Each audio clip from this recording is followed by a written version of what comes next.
Mirë se vini në kanalin ton, mos harroni të bëni subscribe dhe të klikoni si përzieles për të marrë njoftimet më të reja. Faleminderit! Më në fund të zbulohet receta sekrete që pastron muskrit tuaja për 72 orë dhe është kaq e thjeshtë. Problemet shëndetësore me muskri janë probleme të zakonshme, pavarësisht nëse e konsumoni duhanin apo jo. Megjithatë, problemi bëhet akoma më keq nëse jeni duhanxhi, sepse në këtë rast muskrit tuaja janë dëmtuar me siguri. Për fat të mirë ka një recetë natyrore e cila mundet ju ndihmoj të pastroni muskrit tuaja në vetëm 72 orë. Njerëzit të cilët pijnë duhan për më shumë se 5 vjet zakonisht vuajnë nga bronkiti dhe kolla e vazhdueshme. Një ilaç alternativ me siguri do t'ju ndihmoj të pastroni dhe të rigjallëroni muskrit tuaja në një mënyrë natyrale. Përbërësit që juve do t'ju duhen janë 400 gram hudhër të pastruara dhe të ndara në 4 copë dhe 1 litër ujë, 400 gram sheqer kaf, 2 lugë gjelle shafran të indis dhe 1 copë të vogël të rrënjës së xhenxhefilit. Mënyra e përgatitjes: vendoseni ujin dhe sheqerin në një tenxhere, lëreni të valojnë, më pas shtoni aty hudhrën dhe rrënjën e xhenxhefilit. Më pas shtoni xhenxhefilin e grirë dhe shafranin e indis dhe lëreni që të valojë sërish. Më pas uleni nxehtësinë, lëreni të ftohet në temperaturën e dhomës dhe vendoseni më pas në frigorifer. Si ta konsumoni këtë lëng? Konsumoni 2 lugë gjelle në stomak të zbrazët dhe 2 të tjera në mbrëmje, 2 orë pasi të keni konsumuar vaktin e fundit të ditës. Këshilla shtesë për të mbajtur muskrit tuaja në funksionin e tyre optimal është që të ushtroheni vazhdimisht dhe të shijoni një banjë të ngrohtë secilën ditë, jo më shumë se 20 minuta. Kjo është mënyra më e mirë për detoksifikim dhe relaksim. Inflamacioni dhe akumulimi i sekrecioneve në muskri, si pasojë e të ftorës ose gripit, mundet që të shkaktojë vështirësi në frymëmarrje dhe probleme me gjumin. Bllokimi i cili shkaktohet në kraharor shoqërohet edhe me një kollë të fortë nëpërmjet së cilës muskrit tuaja përpiqen të pastrohen. Gripi dhe e ftora nuk janë të vetme që shkaktojnë bllokim të kraharorit nga sekrecionet, apo siç njihet, gëlbaza. Një gjë e tillë mundet që të ndodhë edhe si pasojë bronchitit, azmës, fibrozës cistike dhe gjithashtu alergjive.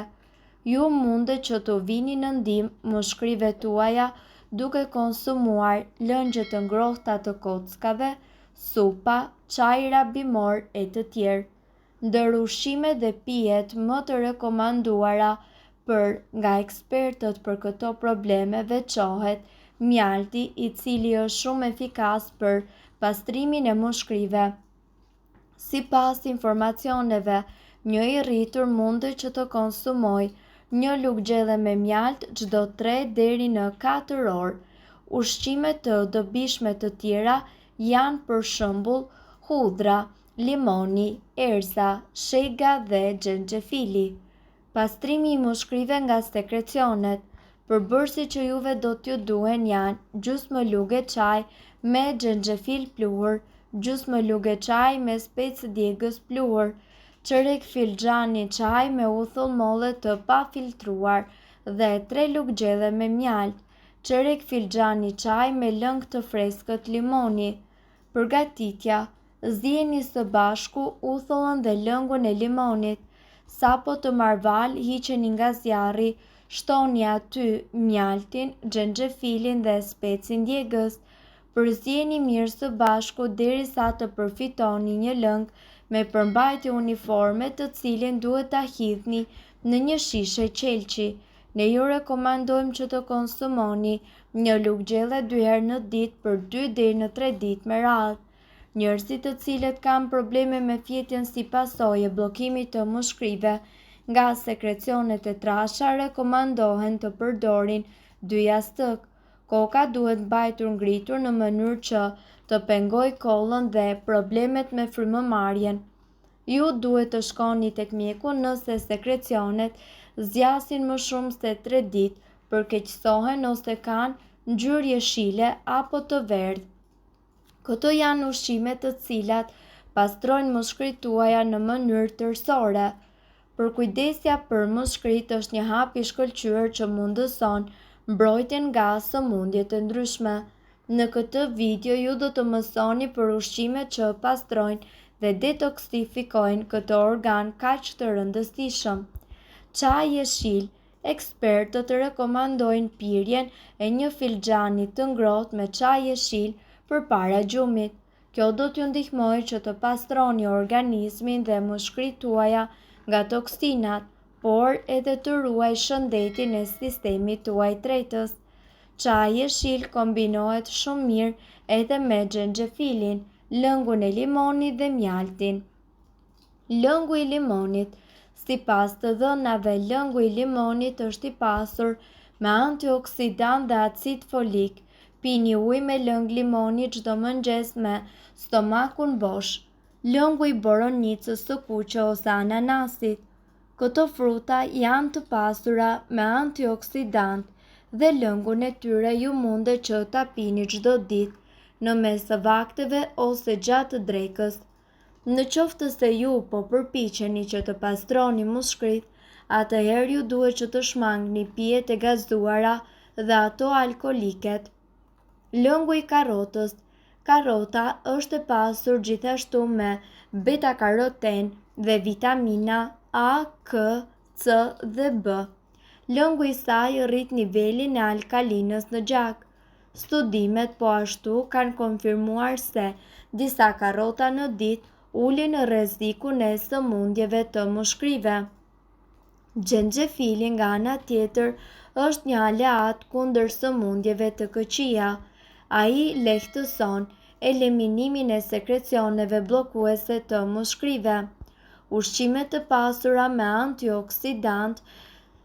Spinaçi, frutat e pyllit, brokoli, peshku dhe rrushi janë ushqime të pasura me antioksidant të cilët forcojnë imunitetin, kapacitetin e muskujve dhe të frymëmarrjes.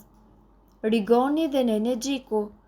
Përbërësit organik të rigonit përmirësojnë frymëmarrjen dhe çlirojnë muskujt nga bllokimet prej sekrecioneve. Ju mundet që t'i përdorni ato si çaj ose çfarëdo lloj çaji tjetër bimor. Ato ndihmojnë edhe në pastrimin e rrugëve të frymëmarrjes nga bakteret të cilat gjenden në muskujt tuaja. Nenexhiku arrin të qetësojë muskujt e rrugëve të frymëmarrjes dhe të dyja bimët duhen bërë pjesë e regjimit tuaj ushqimor. Mbrojtja e muskujve kërkon marrjen e ushqyesve të domosdoshëm dhe vitaminave, jo vetëm nga ushqimi, por edhe suplementët.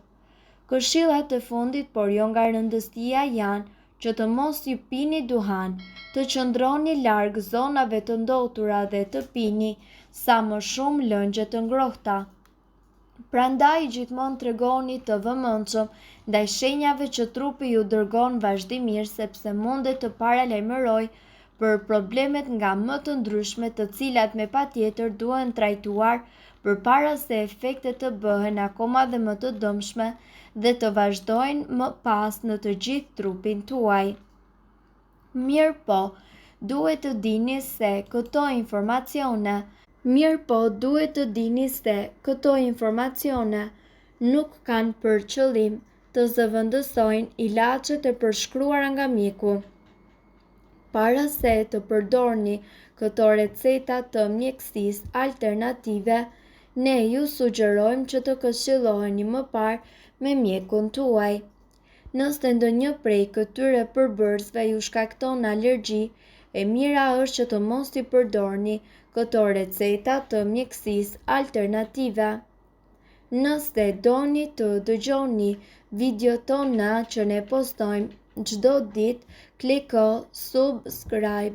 Ju ftojmë gjithashtu të bëni like në videot tona nëse i keni dëgjuar dhe pëlqyer ato.